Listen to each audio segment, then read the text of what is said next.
The order of candidates for place 3 will be Ken Weiss, Randi Shade, and Jennifer Kim.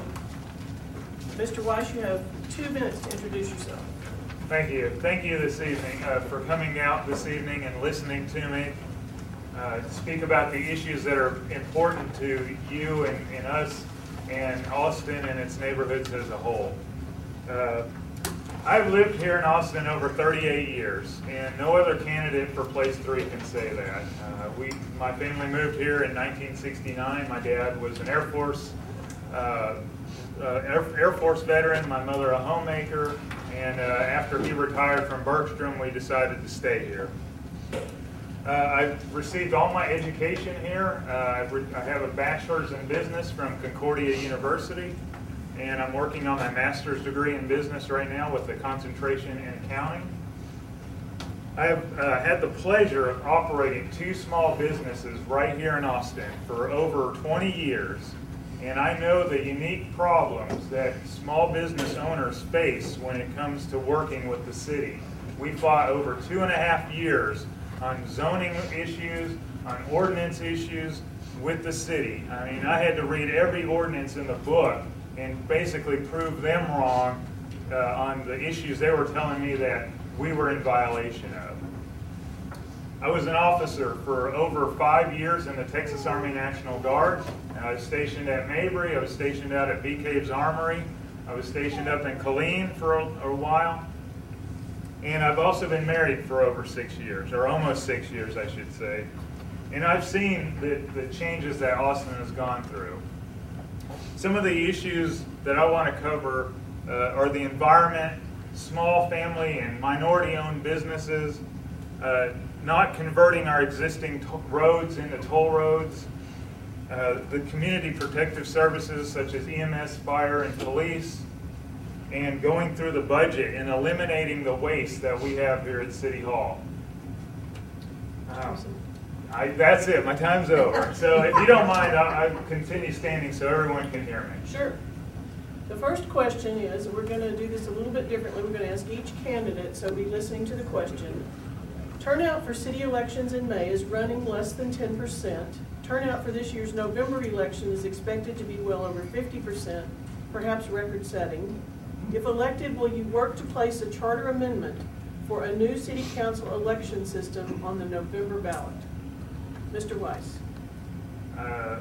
Well, let me clarify. Are you talking about single member districts? A charter amendment where the public will get to select.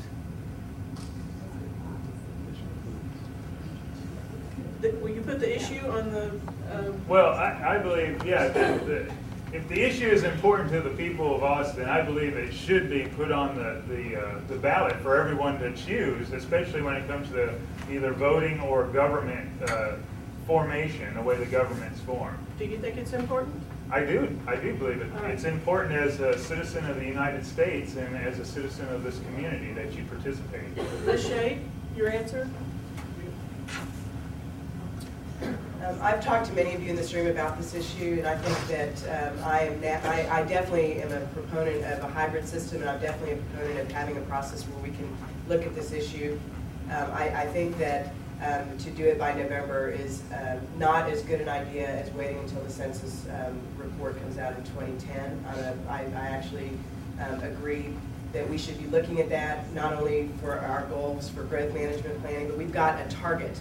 And I've talked to a lot of people who have different ideas about the real resolve of the current council on getting this issue forward, and I think there were too many questions that went unanswered, and that's why we're not ready to have it up in November, knowing that we'll be elected in June, and then you have July, you don't have time for the hearings, you're going to be just as rushed, and we have a census coming that will cause us to have to redo the whole thing again anyway.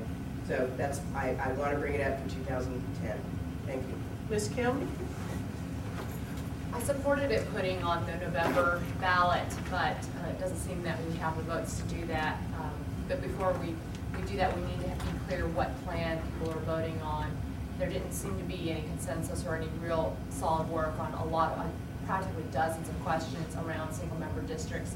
And I support having at-large and single-member districts for a number of reasons, but I really think the voters should have an opportunity to do that. I'd like to do it in November, but because the mayor has decided to wait, and he is the fourth vote.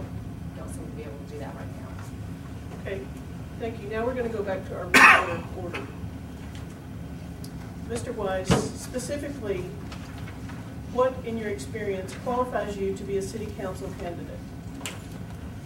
Well, I can directly relate the leadership abilities and the skills that I've learned in the Army. And I believe that I can take those along with my business skills and combine those and step right into the process. I know there's still a learning curve with all the other issues that are going on with City Council, but I hope that I can pick up that relatively quickly and continue to work as your next City Council member.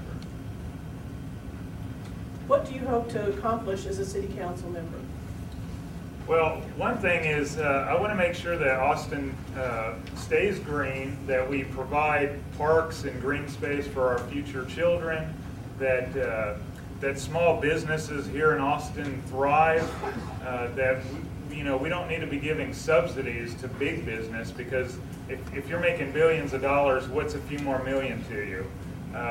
In fact, the City Council just voted to give Office Depot, which they claim is a minority women-based business, a $10.5 million contract, which I believe there was dozens of office supply companies here in Austin that would jump at the chance to have that opportunity.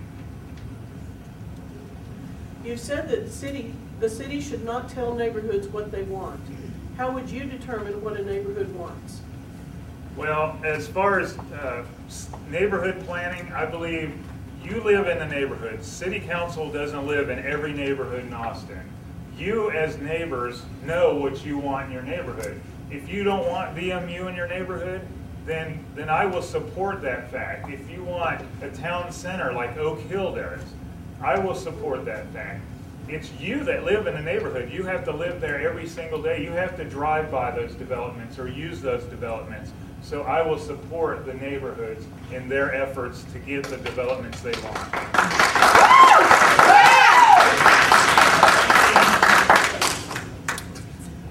And the second part of that question was, how are you going to determine what a neighborhood wants? Well, I have spoken with many small homeowners associations since October, and I've been listening to what the community says. I believe the city has the means to communicate with the neighborhoods, whether through the trees, emails, mailings, however. And I believe that the neighborhoods should have a say. Let me interrupt you and ask you to assume that neighborhoods do not always agree 100%. Okay, that is correct. And the old adage is you can't satisfy everybody. And the question then is, how will you determine what a neighborhood wants when the vote within the neighborhood is divided? Well, if it's up to the neighborhoods, yeah, let them vote how they want to vote and then decide and make it a democratic process. So, you can, all the neighbors in the association can vote on that issue, and so you get 40% to 60%, and that's how you can decide. You have said that the city should have a 20-year plan to manage growth, but you also indicate that individual neighborhoods should make their own development decisions. If elected, how would you resolve that apparent inconsistency between comprehensive citywide planning and piecemeal neighborhood development? Well, first of all, each individual neighborhood would have to either say, yes, we want this type of town center or development in our community. From there, then the city can take all those plans and say, okay, for the next 20, 30, or 40 years, let's use this as the roadmap. I know we've tried with the Austin Tomorrow plan back in the 70s, and that just never kept being updated. Let's try to do it again, but this time let's make it so that the neighborhoods get the developments they want, not the city telling you what you want. You've said you don't have enough information to make an educated statement about the objectives of neighborhood planning. How would you go about educating yourself on topics such as this, and to whom would you turn for more information? Well, the city has a vast resource, both on the internet, through the ordinances that are placed on the internet. We have the zoning and development right just down the street here. And I would speak with those people who are knowledgeable in those fields to bring me up to speed. I tell you, I don't know everything. And even when I was in the military, I didn't know everything. But I knew those people in those units or in those functions that had those answers, that are more educated than I could be on a specific subject. And so I would seek those people and ask for their opinion and advice. Tonight, do you know who those people are? No, I do not, unfortunately. The largest employers in Austin, aside from small businesses taken collectively, are government entities such as state government, the University of Texas, and AISD. What can you do as a council member to improve the city's partnership with other levels of government, especially our state legislative delegation? Well, I know we have Senator Kirk Watson over there in the big house, and I think, maybe we don't always see eye to eye on everything. And like I said just a few minutes ago, you can't please everybody, but compromises can and should be made. I mean, if nobody's ever willing to give an inch, we'll never get anywhere. So one of the things is to make some kind of working relationship with Senator Kirk Watson and form some kind of relationship with him so that we can go there and ask him for ideas and help. In answer to the question about zoning capacity analysis, you mentioned sufficient zoning. What did you mean by sufficient zoning? Well, what I was talking about in that particular question was that we make sure that for neighborhoods that want to have town centers or whatnot, that we have the appropriate residential zoning, that we have the appropriate retail zoning, and then we have the appropriate industrial type zoning, so that we get a good mixture of all those in one particular area, so that we can be more walkative to our jobs, or bicycling to our jobs, or taking shorter trips to our jobs and our work, our grocery stores, and to where we live. Where do you stand on the Stop the Domain Charter Initiative, and why? I fully support Brian Rogers and his efforts. Again, I've had 2 small family businesses here. I never received a dime from the government, from Austin, to run my businesses. I don't think billion-dollar corporations need any more money. So I am fully behind it, and I back him 100%. You've indicated support for local historic districts. Do you think the standards are too high under the city's current ordinance? I'm not completely familiar with the actual ordinance on historical preservation, but I do have to say that I'm a history buff myself. I love preserving history. I like seeing the things that are around here. I grew up in North Austin. I can tell you all about Coxville, the zoo, Old North Lamar. And so, what I will try my best to preserve Austin's history. I mean, as we go into the next century, we need to preserve that for our future generations. Are you familiar with the local historic district ordinances and standards? No, I am not. Do you think there's a conflict between historic preservation and affordable housing?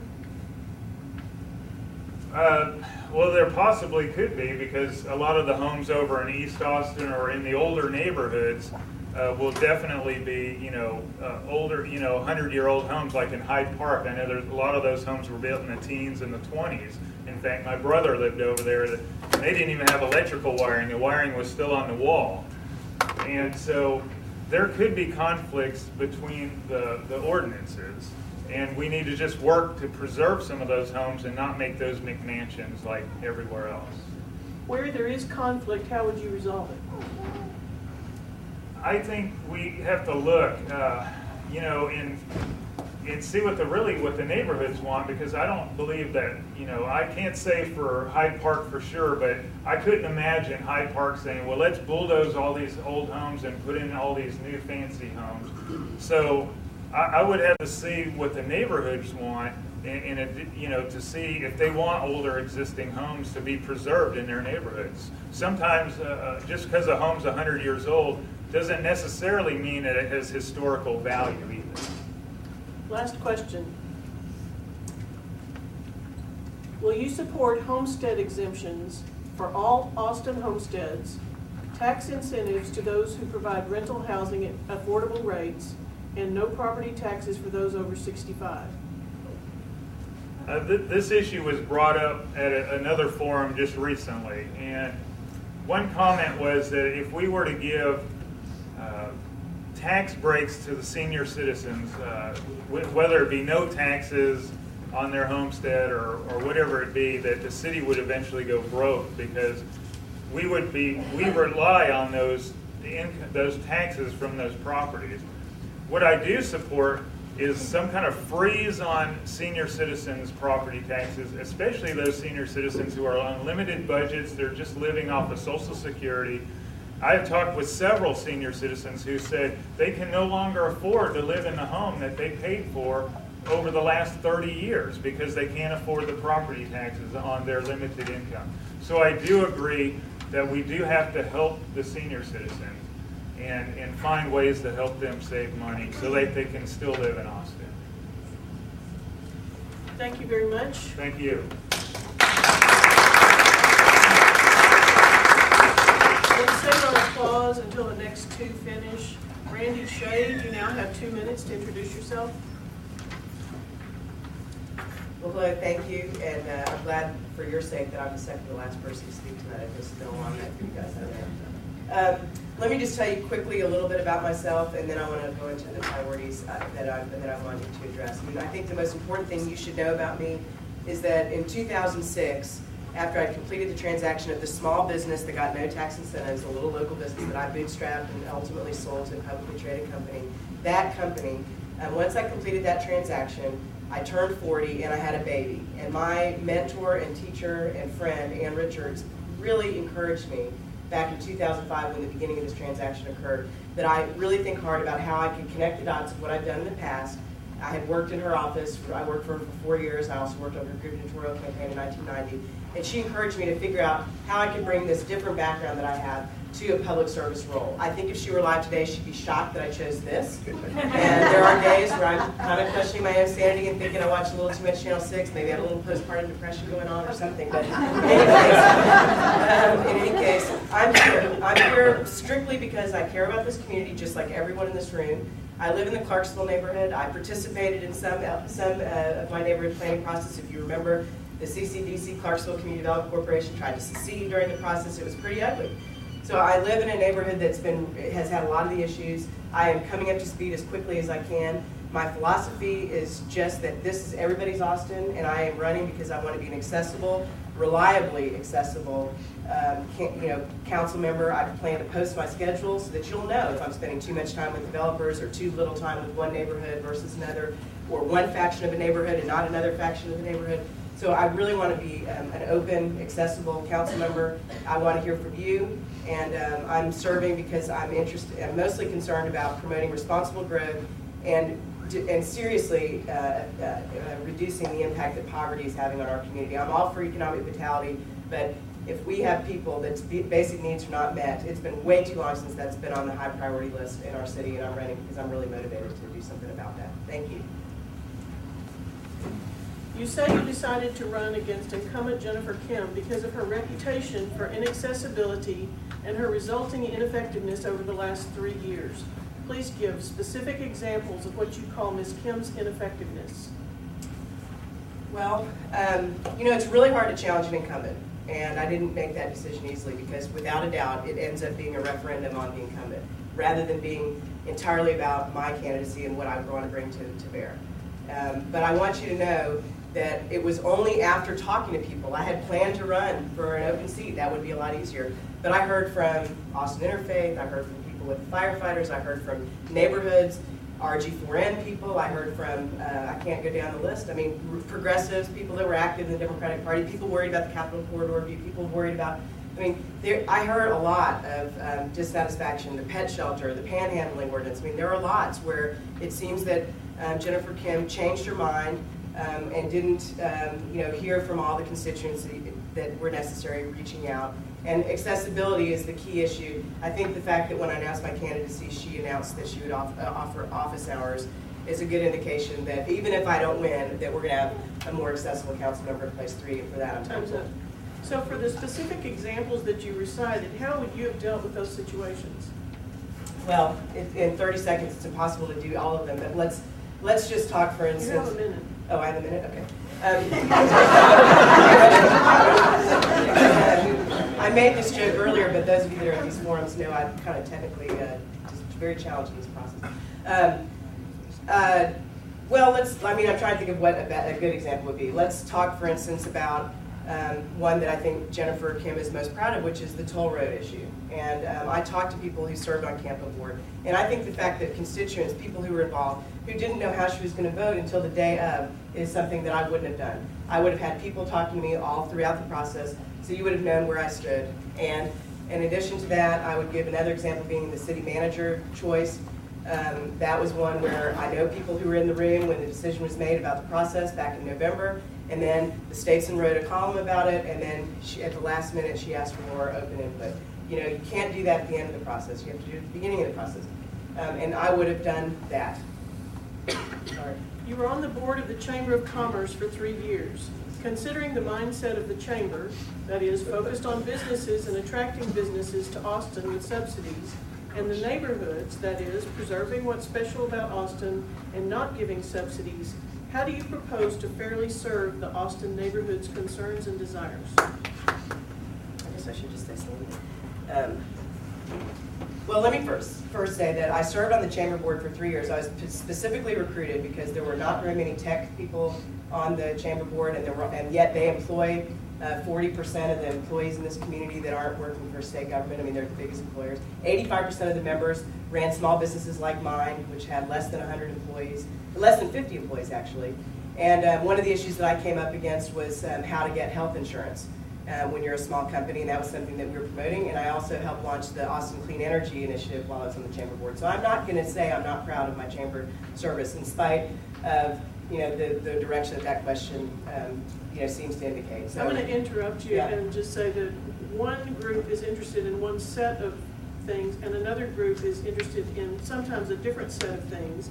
And the question for you is, how will you serve the neighborhood's concerns and desires? Well, again, when I think that the neighborhood planning process, the neighborhoods we need to reboot that process. We need to give more voice to that. I'm going to be very, very emphatic about that, and I've written a lot about that on my website and as well in this questionnaire. But I don't see the Chamber, as a competing entity necessarily in that. I mean, I don't. I think you've got to work with people, and that you have a lot better chance having people at the table if you have a relationship with them. So again, if you gave me a specific example I could address where the neighborhoods, and I mean, usually there's not 2 sides to every issue, there's usually 10. And a lot of times that same thing is the case within the Chamber. Most of the people I know who are involved with the Chamber have a different idea about what the best solutions to solving our community's problems are, whether that be traffic, economic vitality, education, etc. Just like the neighborhoods have no monolithic voice. So I'm going to reach out to all of you, and if you don't come see me, I'm going to come see you. Your answers to the questionnaire indicate that you want to work on the current neighborhood planning process rather than launching a new comprehensive plan. Given that the original neighborhood plan process was supposed to incorporate neighborhood plans into the city's comprehensive plan, how would you update the Austin Tomorrow plan or otherwise change the current neighborhood plan process to create a comprehensive plan? Well, I think a lot of effort needs to be placed on connecting the dots. And the way that I would do that would be working with the various constituency groups to make that happen. I talked with Jackie Goodman's office, people that worked in her office as well as with her, to ask about this concept. And it was only after the comprehensive planning process failed that this concept of the quilt came about. It was what we could get the council to agree on. And I think what I've heard most often is that people feel that they've been duped by the process. Yeah. At the end of the day, you have recommendation power but no authority. And so that's what I would address, is that process. And I just think that if you then go down the path and say, it's not an either or to me, it really is, not to sound corny, but it is a both and, because you cannot just invalidate all the work that people have done over these last few years. It takes a organizational culture shift to do the kind of changes that we need. This is a very under-resourced staff.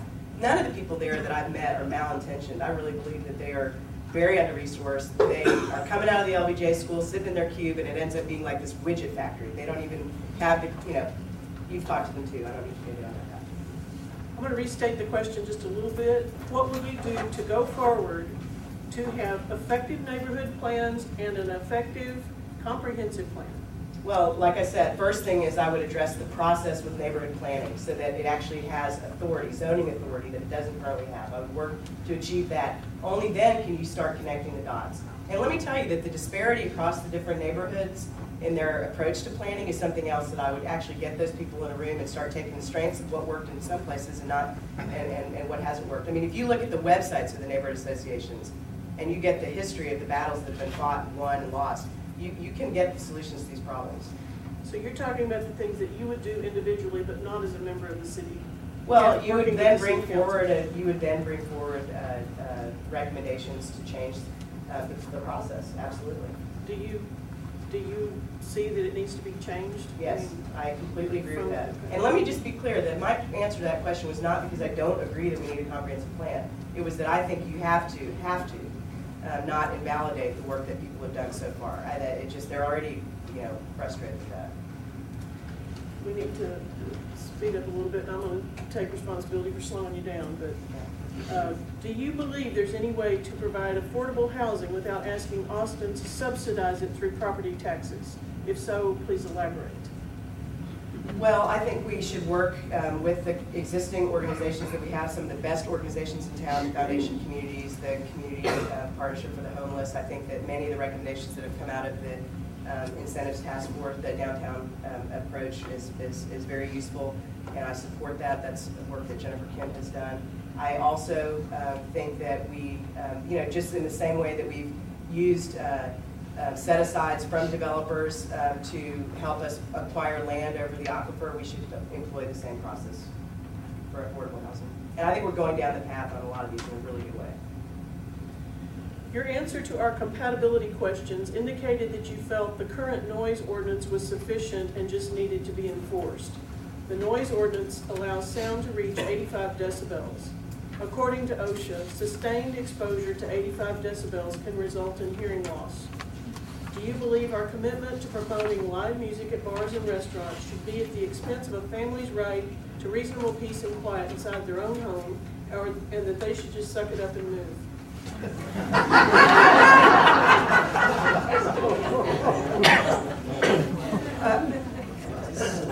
I was looking to see where my answer is on that. Because I don't know the specific details about decibel levels, but I think that I addressed that question as best I could at the moment, so everybody has that on the.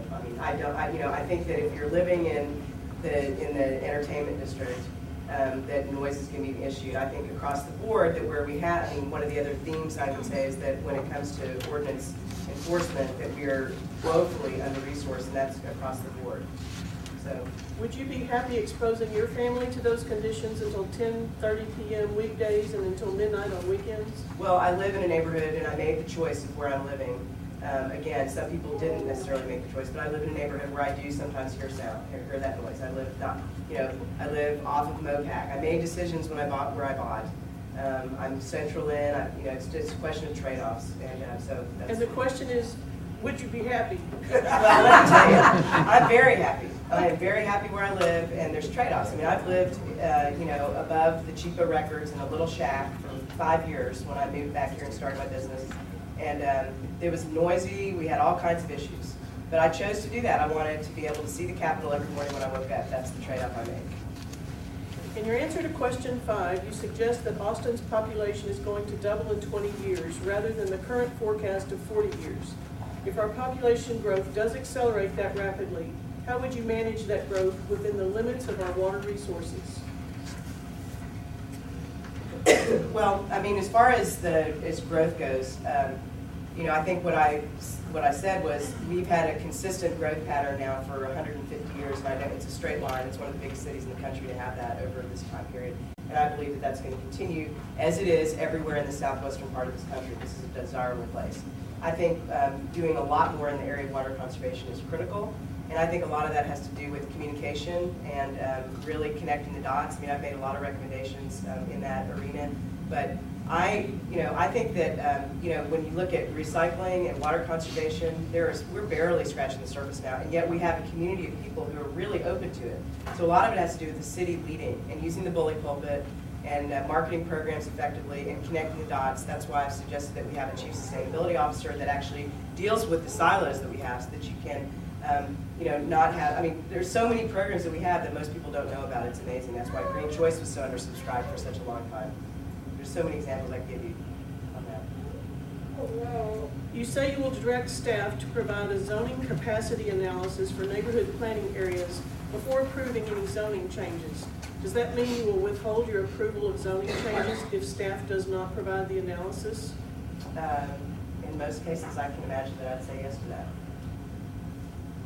You've indicated support for local historic districts. Do you think the standards are too high under the city's current ordinance? I think they are extremely challenging for the neighborhoods to figure out, and I'm dealing with that in my own neighborhood. I think that the communication has been very difficult. I think we saw this debate that just occurred, and again, I live in Clarksville, I live in Old West Austin, and I have now for 14 of the 18 years that I lived in Austin. And in Clarksville, we had a real problem because we didn't understand. I mean, a lot of neighbors didn't understand the rules. So I think this bar is high, and I think that we're ill-informed. Do you think also a very understaffed neighborhood? I mean, a very, very understaffed department of the city, by the way. Quick question: do you think there's a conflict between historic preservation and affordable housing? And if so, how would you resolve it? Yes, I do, and I think it's very hard to resolve. And again, that's where we have to, I think, focus on not necessarily the specific house, but the particular, again, this has to do with the standards question that I've already addressed, but in my neighborhood, I can tell you that there's a house next door to me that came from slaves. I mean, this is a free, she's the first generation, and grandmother passed down. And there were people in the neighborhood who wanted this woman desperately to seek the historic preservation, and she basically decided no. She could get $400,000 for that lot, and that was her chance to send her kids to school, and it was her property right to do that. I think, again, if the neighborhood had been together on this and we'd known better, I mean, we lost so many houses in our neighborhood that now my focus is on, the institutions. For instance, the Haskell House, which I've been involved with helping to renovate, the church, which needs a ton of help, but I think Sweet Home Baptist Church is something that most of you are familiar with. Those are the institutions we need to protect if we can't keep the houses. Our time is up for that candidate. Next candidate will be Jennifer Kim. You have 2 minutes to introduce yourself. Thank you. Thank you for being here and giving me this opportunity to speak to you. I've been able to earn the endorsement of the Sierra Club and also the Central Labor Council, but I want to let you know that I realize I've made mistakes during my term in office, and there are things that I would have done differently. But I've learned from those mistakes, and they've been valuable experiences for me. And I've been able to turn them into hard work for you on affordable housing, helping our small local businesses, and protecting families and children. Some of the things that I'm working on right now, particularly in affordable housing, is to preserve affordable housing in our neighborhoods and to make sure that as apartments get older and they get replaced with 1- and 2-bedroom condos, we can still make Austin an affordable place to live for middle-class families with children. That's why I formed the Affordable Housing Incentives Task Force that passed unanimously the recommendations by the council, and I also have a Families and Children's Task Force. Kathy Tovo is serving on that, as well as AISD board member Robert Schneider and others throughout the community to help us determine how we're going to have affordable, quality child care throughout our city and family-sized housing that is within reach for middle-class families. I'm also proud of my work on making sure that we have local businesses that are supported here and also adding more resources to our small business department to help them navigate the city process, to be able to help them with marketing plans, business plans, and also to find financing. Something from a restaurant who wasn't able to find financing now has financing through the city. I'm also working hard to protect the Brackenridge tract from redevelopment, keeping affordable housing there, especially for the parents who are married students that go to Matthews Elementary.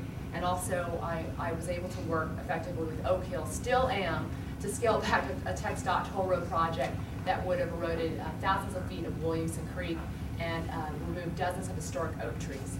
So I have enjoyed my term working with you, meeting with you, and I learned so much from you, and I know that you're under a lot of pressure, and I'm here to help you. Thank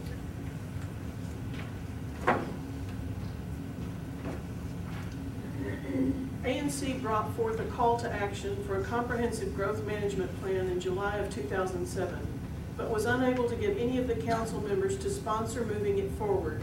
If you believe that a comprehensive growth management plan is a necessity, and if you are excited about ANC bringing up the issue, why didn't you sponsor the ANC growth management plan? First of all, I wasn't asked to co-sponsor that resolution.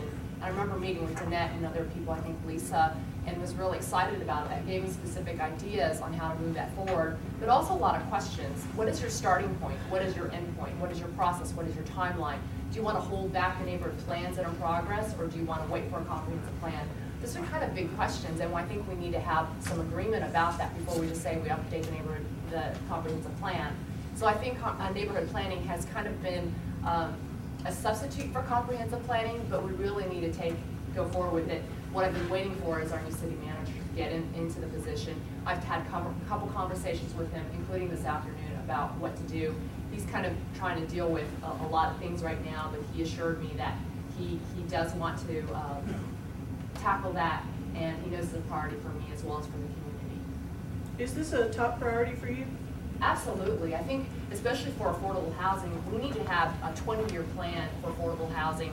We do that for infrastructure, we do that for roads, we do that for water and sewer, but we don't do that for housing. And we also need to do that for our neighborhoods. Where are we going to put our infrastructure now? What are we going to wait for in terms of rail and ridership and the mixed-use development that we want to see? At the same time, we want to protect our neighborhoods. And so we need to go around the nation and get some best practices, but we also have to have that conversation together and learn about these principles together and come up with what is the right set of tools and process for Austin. I think that's where we need to start. Setting aside affordable housing for a moment, I think ANC members want to know your level of commitment to a comprehensive plan and neighborhood plans that are effective and binding. What is your commitment? My commitment is to add the staff that we need, the consultants that we need, the consultants that you want.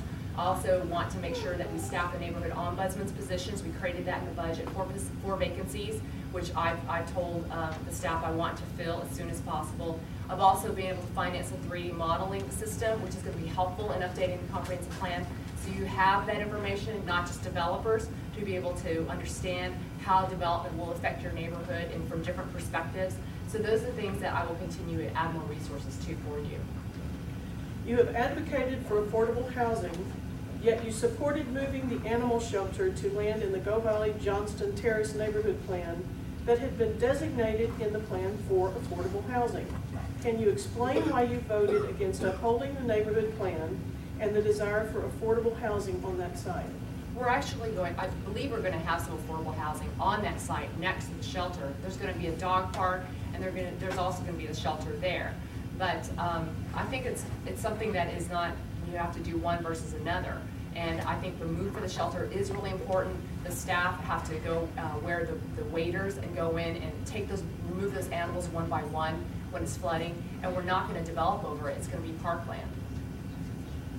In the recent Town Lake animal shelter case, the city's attorney asserted that the city's legal position was that the neighborhood plans are merely advisory. You were a defendant in that suit, and the city attorney represented you as well as the other council members. Were you aware that the city was taking the position that neighborhood plans are merely advisory? No, I wasn't aware of that.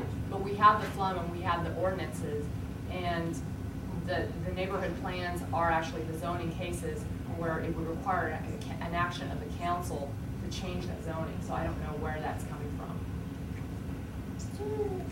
Should neighborhood planning be a collaborative effort with the city staff sitting at the table as a stakeholder and part of the consensus?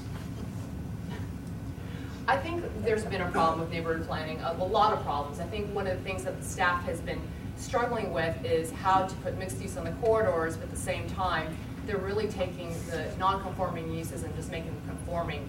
And we don't really have in our plans down to the block level what is going to happen in the next 20 years. We just haven't been doing that. And so I've been struggling with that to find out how do we do that. Again, that's why it goes to comprehensive planning. Before we and it's up to you. If you want to go forward with neighborhood planning and meet our deadline of 2010, 2011, or you want to take a step back and do the comprehensive plan, I think that's something that we need to discuss together and reach a consensus on, a community vision on. Are you familiar with the East Riverside and Old Torf combined neighborhood planning area process? Yes. Okay, the question is, should staff continue to function as they did in the EROC process, drawing up their own plan in opposition to the neighborhood's plan and forcing the council to choose between the staff plan and the neighborhood plan? Well, there are a couple issues there. First of all, I voted for on the neighborhood side. I was the only one voting no on those upzoning requests, especially on multifamily, and I worked with Gail Goff on that, and I did that through all 3 readings. But I think what's happening is that the teams are not really prepared to facilitate the meetings. We have planners, but they're not professional facilitators. And there are times when we're facilitators, but they really don't know planning. And so I think that the way that we need to work on this is to make sure the neighborhoods have the tools and the staff is there to facilitate the conversation. But again, we need to, move it up to the comprehensive plan and say, how many people are we going to have in our city and where are they going to go? And I think it really comes down to urbanizing the outer edges of our city to make sure that it's mixed use, walkable, reducing vehicle miles traveled, and making sure that neighborhoods are safe and also walkable, and also they don't have the problems of traffic. Outdoor music venues have proliferated in established neighborhoods over the last 10 years. These businesses often appear before council with CS1 rezoning requests, like the case on South Lamar, where you help mediate between a new venue and an existing recording studio. Are you willing to acknowledge that outdoor venues are a problem, and will you vote against restaurant and CS1 rezoning requests that do not include protections against excessive noise? Absolutely. If they are blasting the neighborhood with speakers, that's a problem, and that's why I went to that recording studio. This gentleman was worried about the noise from the venue. I actually had APD staff go out there with the decibel monitor to find out what would affect his business, because it was important to me. He didn't ask for that. I did that because it was important to know that. But another issue has to do with restaurant uses, with LR zoning, and I voted against restaurant uses in LR zoning. I was the only one who did that. But when it comes to CS1 and alcohol, yes, music, alcohol, it's unfortunately an unintended consequence of the smoking ban that a lot of more requests are coming in for outdoor venues and live music. You propose hiring more code enforcement officers to ensure code compliance at construction projects. In a notorious case on South Congress in 2005, however, there was no shortage of inspectors to red tag the code violations. The problem was that the city administration would not back up the inspector's red tag and pursue actual enforcement. What can you do as a council member to support development review staff and inspectors who try to enforce the code? Well, first of all, since I've been on the council, each year we've added more people to code enforcement, and it's been a struggle because of the downturn. The city had to cut so many positions or not fill those positions. But I think the neighborhoods can definitely come in and ask for more help, specifically on an area. We know there's development pressure on that area, and we can intensify our inspections over there. That's something I do for if there's an increase in crime in a certain area. We can definitely just focus in like a laser with our resources to do that, to take care of that problem before it becomes even worse. You voted to stop sales tax rebates for businesses like the Domain. Do you also support the related charter amendment initiative? Yes, I do. I think it was a mistake. I really think that it was rushed. I wasn't on the council at the time, but we really should not be giving retail businesses incentives because they compete with local businesses and small businesses. And if you look at the Domain, of about 90 businesses, only 2 or 3 are local businesses. And they are making a lot of money out there. If you look at the revenues per square footage, it's a lot. And it's much more than they were telling the council at the time. But we're leaving it up to the voters because it is going to be on the November ballot, and I will follow their mandate.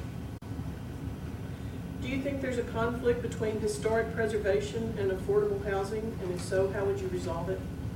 Sometimes there is, because the land values are so high. And with historic preservation, it sometimes is used as a tool to not have a large structure on the site. At the same time, it is a property tax reduction, and we need those property taxes to provide services to the city. But I think that we need to make sure that we're protecting our historic districts. We created the first one on Hartman Street. I look forward to more. And I think the key really is design standards. We need to have some common ground and template for that to make it easier for historic districts to move forward. Travis Heights is another area I think is prime for a historic district. Probably harder to do because it's so large. But affordable housing, I think, can be compatible. It just needs to be, if you're going to have more people, thinking about the other infrastructure that goes with it, so we're not adding more traffic on neighborhood roads. You say you will direct staff to provide a zoning capacity analysis for neighborhood plan areas before approving any zoning changes. Does that mean you will withhold your approval of zoning changes if staff does not provide the analysis? I think that staff is working as hard as they can, and I don't know that we can delay zoning cases because we do have, there are certain things that we can't hold up, but I am open to supporting the neighborhoods, and if you look at my term on the council, I have had the most no votes in support of neighborhood ballot petitions. You've said you want some real solutions in neighborhood plans. What would you consider a real solution? And how can you, as a council member, change the process to create that solution? Again, it goes back to us learning together what we want to do to create our own process in Austin. I think it's something that can't be rushed. I think everyone has different ideas about density. I think density can be a good thing, but I also think it can be a bad thing depending on where you put it and how you put it. And at the same time, we need to look at our different neighborhoods and treat each one with respect.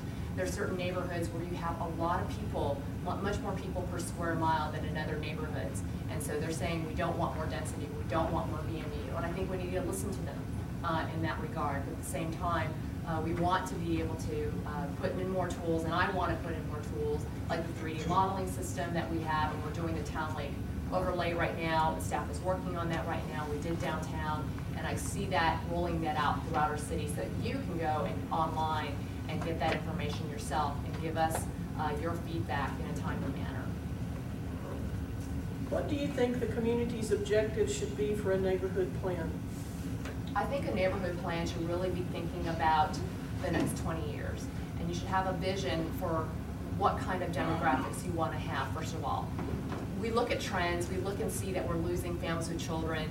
In 1970, it was 38% of our households. It is now 22.5%. At the same time, I believe your demographics don't have to be your destiny. And if you want to have Becker Elementary open, you want to have children, you want to have playscapes, you want to have the wide sidewalks with strollers, you should plan for that. You should think about the kind of local businesses you want and where they're going to be, the type of services that you want, and not just be hoping that the right thing happens, but really make it happen. Work with the council, work with developers yourself, and articulate your vision clearly, because then therefore they have a little more predictability and they know what to go for, what not to go for, because their time is valuable too. And so I think that's what's really is missing from our neighborhood plans, is that concrete vision for the next 20 years per neighborhood. We're out of time. Thank you very much.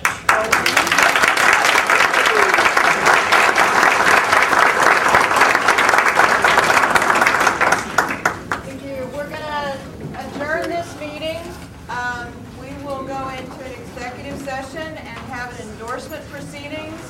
So the endorsement proceedings are open to all members and representatives from ANC member neighborhoods. So we will have to ask that the city council members, or candidates and their staff, as well as press, and folks who are not members or representatives of member neighborhoods, please leave. You should be the ones with the red badges, the ones with the blue badges, if that was followed correctly, will stay. Thank you.